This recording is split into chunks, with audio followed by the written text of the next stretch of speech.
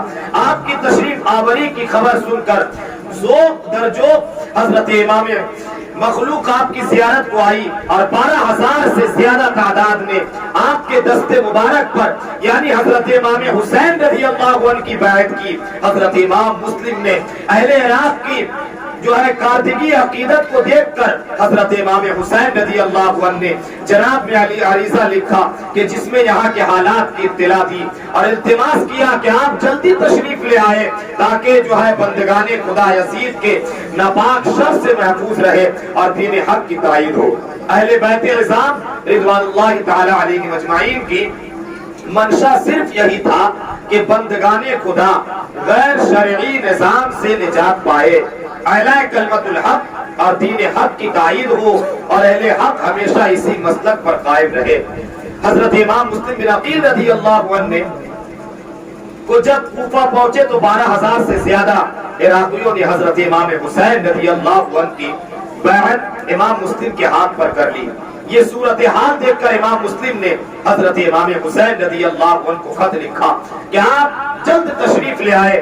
ادھر جب یزید کو اس صورتحال کا پتہ چلا تو اس نے حاکم بصرہ عبید اللہ بن زیاد کو حکم بھیجا کہ وہ فوراً کوفہ پہنچ کر لوگوں کو امام حسین رضی اللہ عنہ کی بیعت سے روکے اور جنہوں نے بیعت کر لی ہے انہیں تنبیہ کرے. ابن زیاد بڑا مکار اور جلاد تھا. یہ ظالم جھٹ کوفہ پہنچا اور اہل کوفہ کو جمع کر کے یزیدیوں کی مخالفت سے ڈرایا، دھمکایا اور بڑے بڑے لالچ دے کر انہیں حمایت حسین سے روکا اور سب پر اپنا رعب و داب بیٹھایا. حضرت امام مسلم یہ صورتحال دیکھ کر رات کو ہانی بن عروہ کے مکان میں تشریف لے گئے اور فرمایا اے ہانی میں یہاں غریب مسافر ہوں تو اہل کوفہ سے خوب واقف ہے، میں تیری پناہ میں آیا ہوں، مجھے اپنے مکان پہ پناہ دے. ہانی نے قبول کیا اور ایک حجرہ اپنے گھر کا اس کے لیے خالی کر کے کہا. ابن زیاد کو پتہ چل گیا مسلم ہانی نے پناہ دی رکھی ہے. چنانچہ اس نے اپنی فوج کو بھیج کر حضرت ہانی کو گرفتار کر لیا اور اس طرح کوفہ کے دیگر اور عمائد کو بھی قلعہ میں نظر بند کر لیا. حضرت امام مسلم رضی اللہ عنہ کو اس صورتحال کا پتہ چلا تو آپ کی رگ ہاشمی جوش میں آئی اور اپنے دونوں بچوں کو قاضی شرعی کے گھر میں روانہ کر کے محبان اہل بیعت کو بلایا اور اہل بیعت کو بلایا تو آپ کی ندا پر جوک در جوک آدمی آنے شروع ہوئے اور 40,000 کی جماعت نے آپ کے ساتھ مل کر قصر شاہی کا احاطہ کر لیا اور ابن زیاد کو گھیر لیا. قریب تھا کہ ابن زیاد اس کے ساتھی گرفتار ہو جاتے کہ ابن زیاد نے ایک چال چلی اور وہ یہ کہ اس نے کوفہ کے جن بڑے بڑے آدمیوں کے ساتھی گرفتار ہو جاتے. ابن زیاد نے ایک چال چلی وہ یہ کہ اس نے کوفہ کے جن بڑے بڑے آدمیوں کو قلعہ میں نظر بند کر رکھا تھا انہیں مجبور کیا کہ تم چھت پر جا کر اہل کوفہ کو سمجھاؤ، ڈراؤ، دھمکاؤ اور انہیں مجبور کر کے مسلم بن عقیل سے الگ کر دو. یہ لوگ ابن زیاد کے قید میں تھے اور جانتے تھے کہ یہ ابن زیاد کو شکست بھی ہوئی تو وہ چلے آئے. بھائیو مسلم کی حمایت تمہارے لیے خطرناک ہے، حکومت تمہاری دشمن ہو جائے گی، یزید تمہارے بچوں کو مروا ڈالے گا، تمہارے مال لٹوا دے گا، تمہاری جاگیریں اور مکان ضبط ہو جائیں گے اور اگر تم امام مسلم بن عقیل رضی اللہ عنہ کے ساتھ رہے تو دیکھو ہم جو ابن زیاد کی قید میں ہیں قلعہ کے اندر مارے جائیں گے. اپنے انجام پر نظر ڈالو، ہمارے حال پر رحم کرو اور اپنے گھر کو چلے جاؤ. یہ ہیلا کامیاب رہا. حضرت امام مسلم بن عقیل رضی اللہ عنہ کا جو ہے لشکر منتشر ہونے لگا، سب بے وفائی پر اتر آئے. حضرت امام مسلم بن عقیل رضی اللہ عنہ کا ساتھ چھوڑنے لگے حتیٰ کہ شام تک حضرت امام مسلم بن عقیل رضی اللہ عنہ کے ساتھ صرف 500 کی تعداد رہ گئی.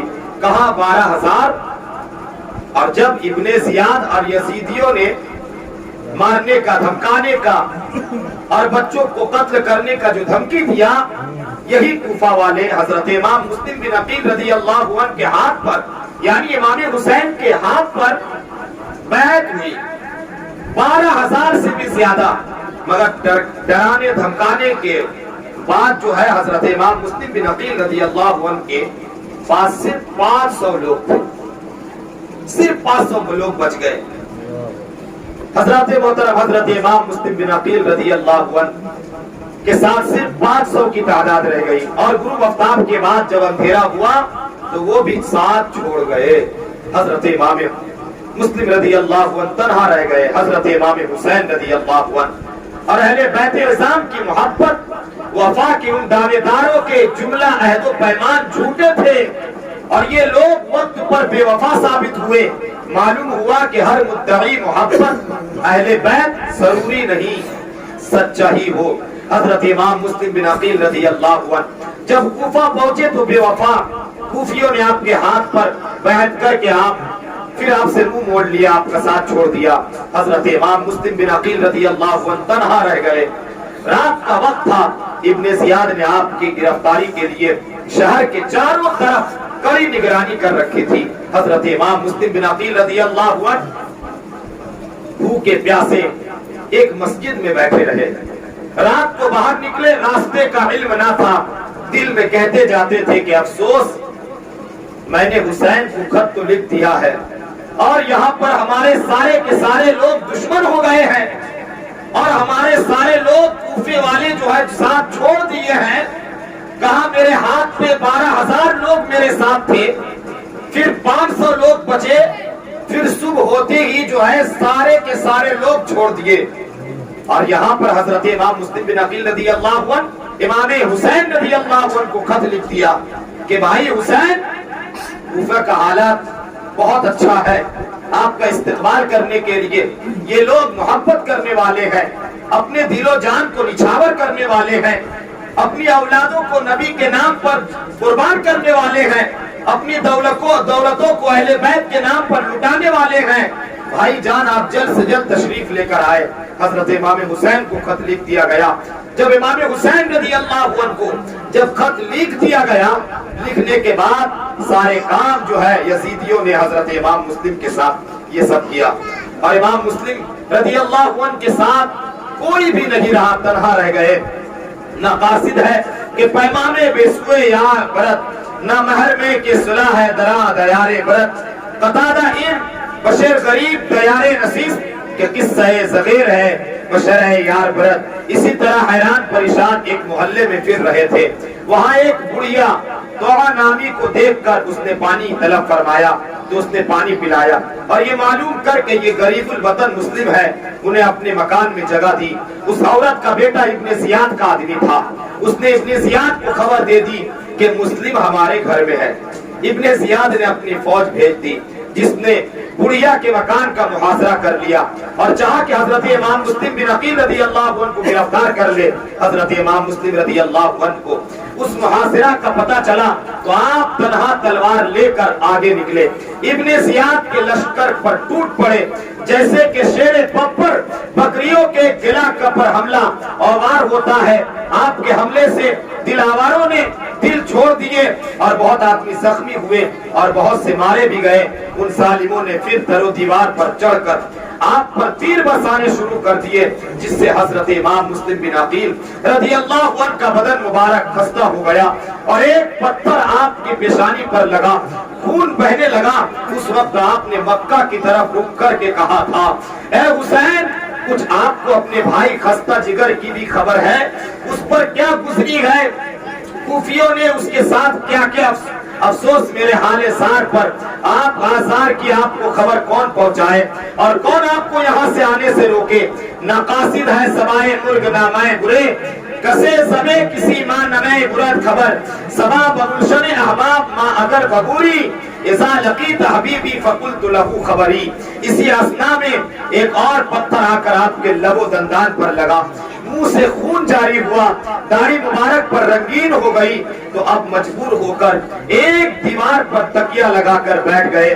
ایک نامرد نے گھر میں سے آ کر آپ کے سر پر تلوار ماری، جس سے اوپر کا ہونٹ کٹ گیا۔ آپ نے اسی حال میں اس بزدل کو جہنم رسید فرما دیا، اور پھر دیوار سے تکیہ لگا کر بیٹھ گئے اور فرمانے لگے، الہی میں اس وقت پیاسا ہوں، آپ یہ فریاد سن کر وہی بڑھیا گھر میں سے پانی لائی اور آپ کو دیا، آپ نے منہ سے لگایا مگر اس میں خون مل گیا، اس لیے آپ نے پانی کو پھینک دیا۔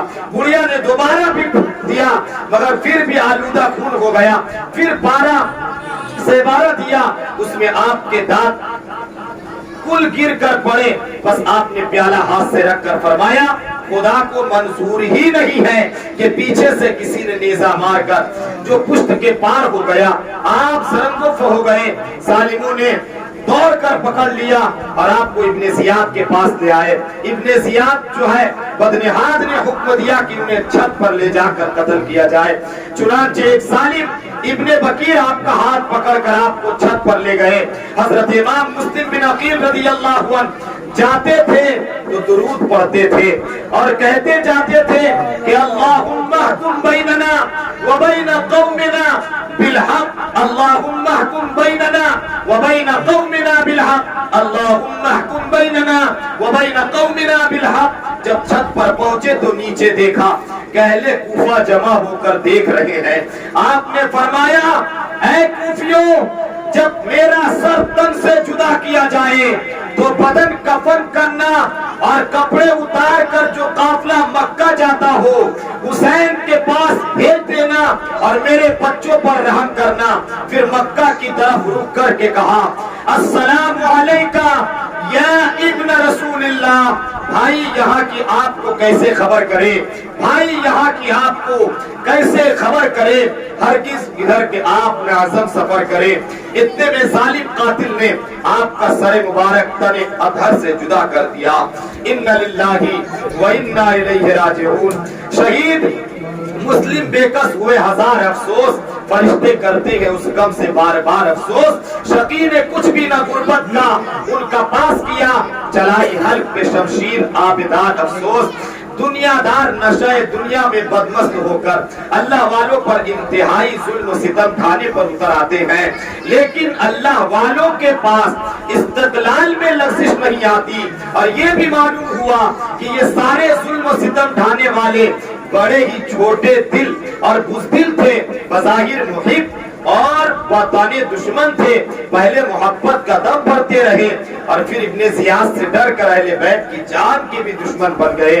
حضرت امام مسلم بن عقیل رضی اللہ عنہ جب کوفہ تشریف لے گئے تو اپنے 2 ننھے بچے حضرت امام حضرت محمد اور حضرت ابراہیم رضی اللہ عنہ کو بھی ہمراہ لے گئے تھے۔